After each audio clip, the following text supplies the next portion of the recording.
Okwogera ne Katonda buli kumakya yensula ennamu ekulukutira mu bulamu bwaffe ne tufuna amaanyi agatuyamba okuyita mu lunaku lwonna. Funa amaanyi nga tonnafuluma nnyumba yo. Mukama waffe yeebazibwe nkwandizaako nate enkya y'olunaku luno olwaleero omulabi wa 3ABN TV mu programu yaffe ensulo ey'enkya.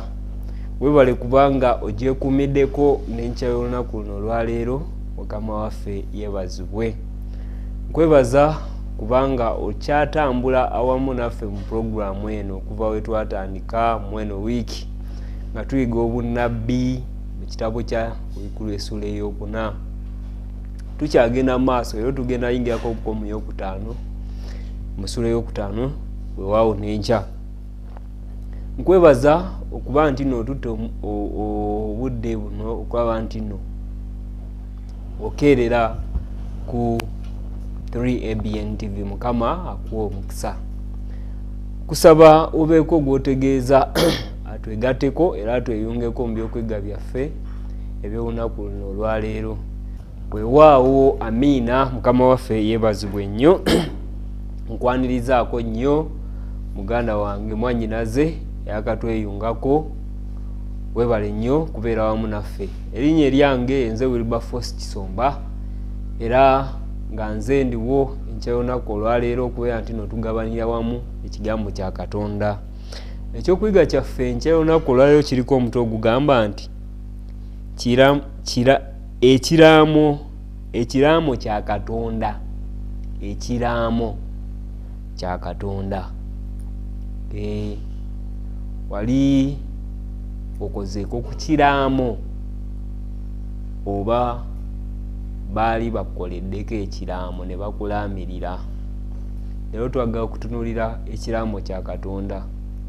Ekiraamo kitegeeza ki? Ebiseera ebisinga tulowooza nti nno ekiraamo kikolebwa oyo ng'agenda kufa, naye olowooza nti ne Katonda yafa oba agenda kufa. Ekituufu kiri nti si bwe kiri.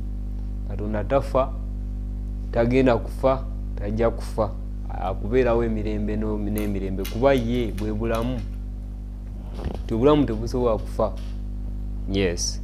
N'olwekyo tugenda tunuulira ekiraamo kya Katonda nga omuwandiisi era omuteesiteesi w'ebyokwiga bino yakiwadde omutwe. Katweyombeke tusabe. Katonda waffe tukwebaza olw'enkya eno ennungi, tukwebaza olw'omukisa n'ekirabo eky'obulamu ky'otuwadde. Tusaba oyongere okubeera awamu naffe nga tuyiga ekigambo kyo, otuyigirize.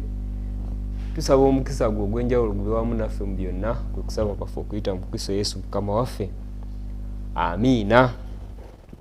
Mu kitabo kya ku Bikulu essula 5 olunyiriri olusooka, Bayibuli egamba nti ne ndaba mu mukono ogwa ddyo ogw'oyo eyali atudde ku ntebe ekitabo ekiwandiikiddwa munda ne kungulu, ekisibiddwa ennyo obubonero 7. Yokaana agamba n'alaba ekitabo nga kikwatiddwa mukono ogwa ddyo ogw'oyo atudde ku ntebe, nga kiwandiikiddwa munda ne kungulu, ekisibiddwa ennyo obubonero 7. Yatandise ng'atuwa ku byafaayo omuteesiteesi w'ekyokuyiga kino, ebyafaayo bitonotono. Agamba nti emyaka nga 105 egiyise, Engedi eyali ekyalo ekyali eky'Abayudaaya ekyali ebugwanjuba bw'ennyanja enfu kyayokebwa ne kisaanawo nga mwe muli n'ekkuŋŋaaniro lyabwe, omwali emizigo gya tawuleeti. Omwali n'ekkuŋŋaaniro lyabwe omwali emizingo egya tawuleeti. Kyasaanyizibwawo ekyalo kino. Naye agamba nti mu mwaka gwa 1907 abayiikuzi b'eby'omu ttaka bavumbula ekifo ne bazuula emizingo ejaddugala olw'omuliro naye nga tebasobola kugisoma. Wabula mu mwaka gwa 2015 nga bakozesa kamera ez'amaanyi ennyo bagyetegereza ne bategeera ebigambo ebyali biwandiikiddwako ebyali eby'Olwebbulaniya nga bya mu kitabo eky'Abaleevi. Beetegereza emizingo gino eno egyali gyaddugala olw'ebbugumu olw'omuliro. Naye bagyetegereza ennyo ne kamera ez'amaanyi bagenda okulaba nga kuwandiikiddwako mu lulimi Olwebbulaniya ate nga kitabo kyali eky'Abaleevi. Agamba nti Yokaana yalaba omuzingo ogusibiddwa nga guli mu mukono ogwa ddyo ogwa Katonda Kitaffe, omukono oguwaniridde ebiseera eby'omuntu eby'omu maaso, gwe mukono gwa Katonda ogwa ddyo. Katonda atuwanirira buli kaseera, buli lunaku, buli lunaku. Naye Yokaana mu kwolesebwa alaba nga Katonda akutte ekitabo, omuzingo mu mukono gwe ogwa ddyo. Gwali tegusobola kusomeka omuzingo guno, so si lwakubanga gwali guliko obuzibu, naye lwakubanga gwali musibe nga tosobola kugusoma kuba baali bagusibye. Agambe nga bagusibye obubonero 10 ku bikulu ey'okutaano nnyo olusooka bwetyo bwe tugambye. Gwali musibe. Abayizi aba Bayibuli abamu balowooza nti guno gwali muzingo ogwawandiikibwa ku buli luuyi ekitera okubaawo ku biwandiiko eby'amateeka, nti gwawandiikibwa ku buli luuyi, so nga abalala bagamba nti gyali mizingo 7 egy'enjawulo nga gizingiddwa wamu okufuuka ogumu era nga gikwatiddwako munda ne gisibwa ku ngulu. Bwe batyo abanoonyereza era abasomi ba Bayibuli okugenda ebuziba bwe balowooza. Naye omuzingo Yokaana gwe yalaba gwali gusibiddwako obubonero 7. Bayibuli bwetyo bwe tugambye nti gwali gusibiddwako obubonero 7. Olulimi olulala mu Luganda kyandiyise envumbo, yali asibyeko envumbo obubonero 7.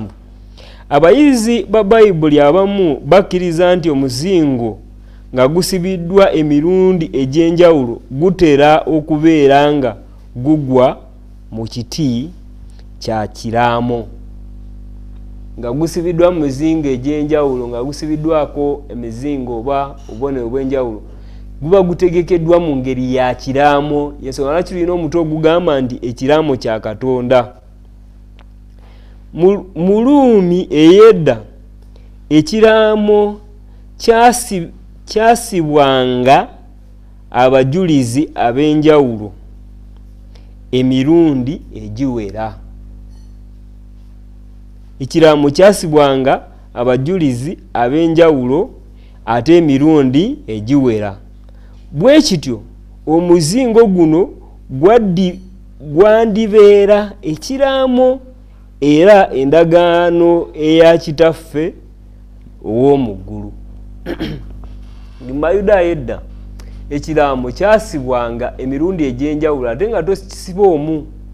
Oli bwe yamalanga okuwandiika ku muzingo ekiraamo kye, yafunanga abantu abawerako awo abakulu bayinza okwesiga ne bakisiba ate ne bakisibaako, tebakisiba mulundi gumu naye bakisibanga emirundi egiwerako. Kati ono agambye nti kino kiringa ekiraga ekiraamo kya Katonda kuba kyo kiriko envumbo 7 oba obubonero 7. Ate ngeno enamba tugimanyi mu byafaayo oba mu Bayibuli nti 7 ekitegeeza perfect number oba enamba etuukiridde.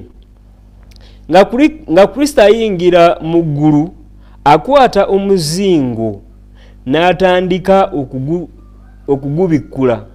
Kiki ekyali mu muzingo guno? Kye kibuuzo.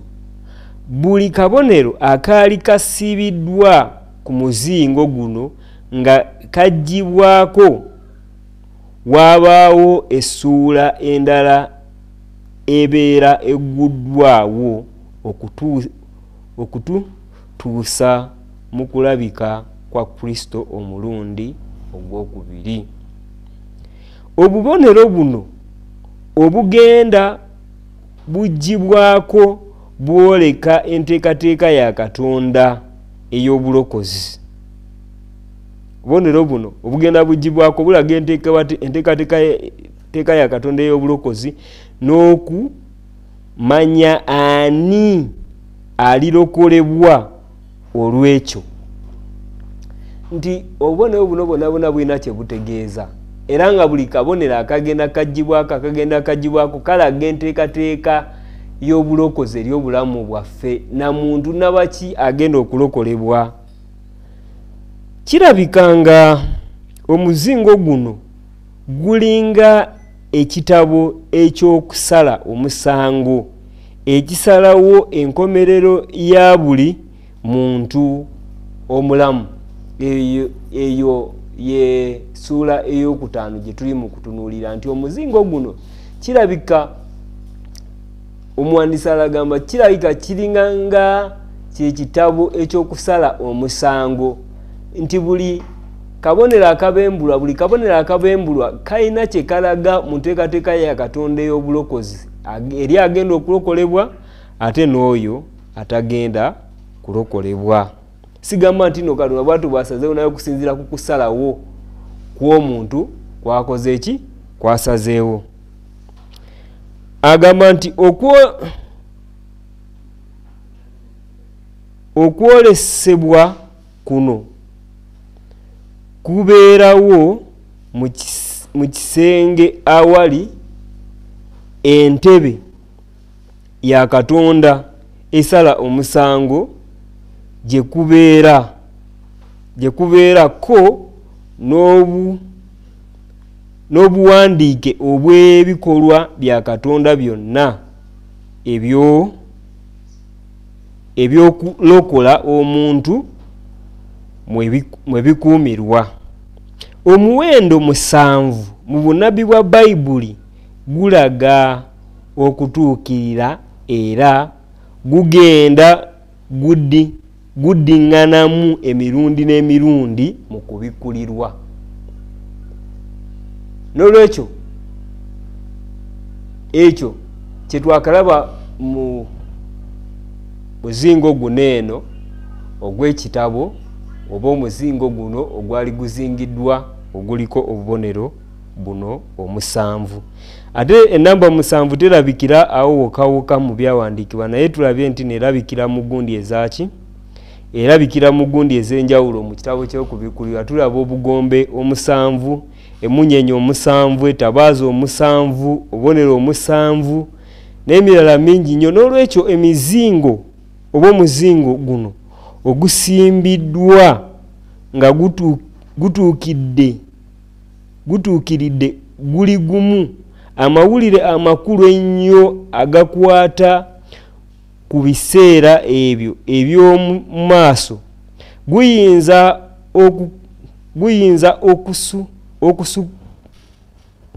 okusumululwa. Olulyo lw'omuntu luyinza okulokolebwa. Ebibuuzo ebikulu ebisookerwako oba bitunuulira nti ddala omuzingo guno guyinza okutunuulirwa era olulyo lw'omuntu luyinza okulokolebwa mu mbeera efaanaganako bw'etyo. N'olwekyo tuli mu kutunuulira ekiraamo kya Katonda. Mufunze bwe tutyo bwe tuli mu kulaba engeri ekiraamo kino eno oba ono ye omunnyonnyozi oba omuwandiisi w'akasimu kakaneeno kyagezezzaako okutugirayo nti omuzingo guno guliko envumbo oba obubonero bumeka obubonero 7 buli kamu akabonero kalina kye kategeeza era buli kabonero akasumululwa kalina kye kategeeza mu nteekateeka y'obulokozi eri abo abagenda okulokolebwa ate n'eri abo abatagenda kukola ki abatagenda kulokolebwa. Y'ensonga lwaki twetaaga okukitwala nga nsonga nkulu nnyo bwe tuba nga tuyiga ebigambo bineeno.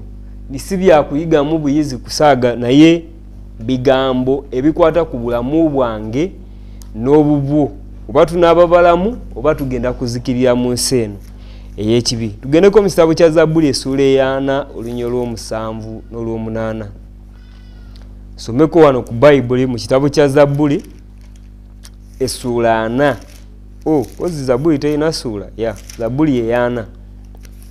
Ennyimba za Dawudi oluyimba oluwaana tugenda kutunuulira olunyiriri olw'omusanvu n'olw'omunaana.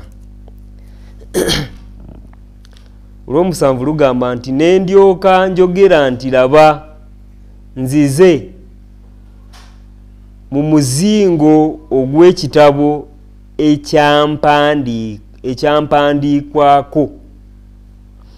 Anduddemu nendyoka njogera nti laba nzize mu muzingo ogw'ekitabo ekyampandiikwako. Nsanyuka okukola by'oyagala ayi Katonda wange, weewaawo amateeka ago gali ku mutima gwange munda. Wano Dawudi ng'awandiika naye nga obunnabbi buneeno oba ebigambo bino abiwandiika nga bikwata ku Mukama waffe Yesu Kristo nti nzija nzize mu muzingo gw'ekitabo ekyampandiikwako. Yesu Kristo yekka yalina ebyafaayo bye ebyawandiikibwa nga n'okuzaalibwa tannazaalibwa. Ne wano mu kitabo kyakubikulwa tulaba nga Katonda kitaffe akutte ekitabo kino mu mukono gwe ogwa ddyo. Tewali n'omu yenna asobola kukikola ki kukisumulula naye ng'ate kiriko obubonero obukisibye bubonero buli 7. Kati ngayo ekyali ntino Yesu ebyafaayo bye byawandiikibwa nga n'okuzaalibwa tannazaalibwa era kitulaga obugundiivu n'obukulu n'obukakafu bwa Bayibuli nti bannabyafaayo bakulagira ddala ntino nga bwe byali byawandiikibwa emyaka 10,000 nga Yesu Kristo tannaba kuzaalibwa bwe yajja bw'ati era obulamu bwe bwatambuzibwa. Kwegamba bwe yatuuka yalinganga ekitabo kye bayanjuluza okusoma obusomi ebyo byali byamuwandiikibwako. Era agambye nti nsanyuka okukola by'oyagala ayi Katonda wange, weewaawo amateeka ago gali mu mutima gwange munda. Mu bufunze buli kimu kitaffe kyayagala kyali kiwandiikiddwa ku mutima gwa Yesu. Ensonga era kiteyayonoona nti nga bwe byali bw'atyo yabitwala. Amakulu ameekusike ge tuyina naffe okuyigira mu kino nti Katonda naffe yatuwa omuzingo nga gwe kyekigambo kye. Era bwe tuba nga twagala okumanya engeri gye tuyinza okutambula mu bulamu buneeno ng'Abakristaayo, twetaaga ekigambo kyani? Ekigambo kya Katonda okutuluŋŋamya okutambula nga Katonda bw'ayagala. Bw'abanga Yesu Kristo kye kyokulabirako kyaffe ate ye nga yajjira mu muzingo ogw'ekitabo nga bwe kyamuwandiikibwako, byawandiikibwa nga tannaba na kujja. Naffe Bayibuli eno yawandiikibwa tetunnazaalibwa abaliwo ku mulembe guno, naye bwe tunaatunula mu kigambo kya Katonda ne tukibikula ne tukiyiga ne tutambula nga bwe kiri, naffe tujja kusobola okubeera nga tubeera abawanguzi nga Mukama waffe bwe yawangula kati ng'atudde ku mukono ogwa ddyo ogw'entebe eya Katonda. Isaaya essuula 3 olunyiriri olw'omunaana. Isaaya 3 olw'omunaana. Isaaya 3 olunyiriri lwa 8. Bayibuli egamba bweti: kale genda okiwandiikire ku bipande. Kale genda okiwandiikire ku kipande mu maaso gaabwe, okiteeke ne mu kitabo, kibeere kya biro ebigenda okujja emirembe n'emirembe. kanduddemu kale genda okiwandiikire ku kipande mu maaso gaabwe okiteeke ne mu kitabo kibeere kya biro ebigenda okujja emirembe n'emirembe. Wabanga waliwo omuntu ow'ebyafaayo oba awandiika, Katonda tulaba wano ng'akubiriza okuwandiika nti obunnabbi buno obw'ekitabo ekya Isaaya, obunnabbi bw'ekitabo kyakubikulwa n'obunnabbi obwa Bayibuli bwonna Katonda okuyita mu baweereza be bawandiika ebigambo bino. Naye wano waliwo omuzingo gwe tulabye nti gwo guzingiddwa, naye tewali muntu mulala yenna asobola kukola ki? Asobola kugusumulula. Katusembye olunyiri luneno olwa Yeremiya.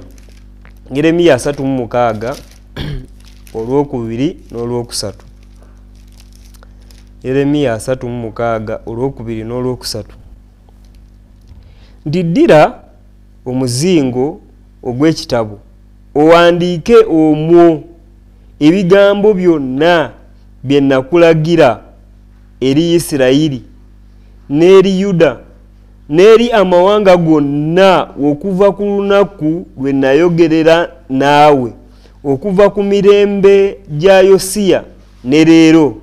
Mpozi ennyumba ya Yuda baliwulira obubi bwonna bwe nteesa okubakola, era badde buli muntu okuleka ekkubo lye ebbi, ndyoke nsonyiwe obutali butuukirivu bwabwe n'ekibi kyabwe.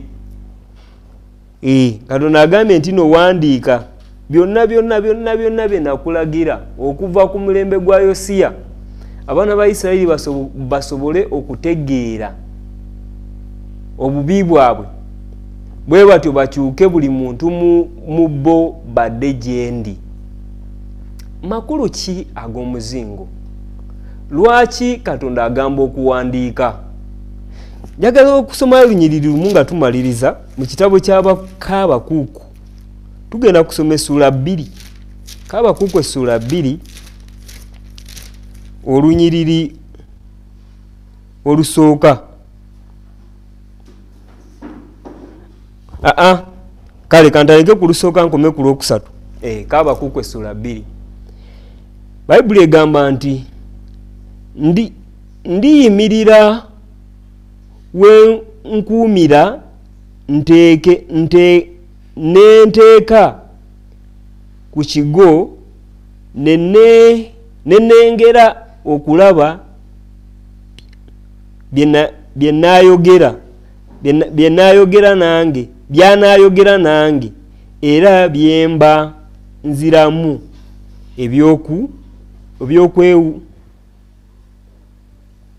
ebyokwemulugunya kwange. Olunya olwokubiri. Awo Mukama nanziramu n'ayogera nti wandiika okwolesebwa okwo, okwole bulungi ku bipande, asoma adduke embiro, kubanga okwolesebwa okwo kukyali kwa ntuuko zaakwo ezalagirwa era kwanguwa okutuusa enkomerero. So tekulimba newankubadde nga kulwawo, kulindirirenga kubanga tekulirema kujja, tekulirwawo. Mu bufunze Katonda ali mu kunyweza ensonga nti nno ebyawandiikibwa kasatu biteekako omulaka ne tubigoberera, tusobola okudduka obusungu obugenda okujja. Ensonga lwaki omuzingo guno Katonda ali agukutte kwe kubeera nti nno abo banaabeera bawulize ne bamanya ebigambo bino ne tubiteekako omwoyo, tujja kusobola okubeera abawanguzi. Era nga bwe tulina Bayibuli olunaku olwaleero, ekigambo kya Katonda kyawandiikibwa, abo bonna abawulira ekigambo kya Katonda era abakisoma ne bakikola balina omukisa, kubanga ekyo Katonda kyasuubiza.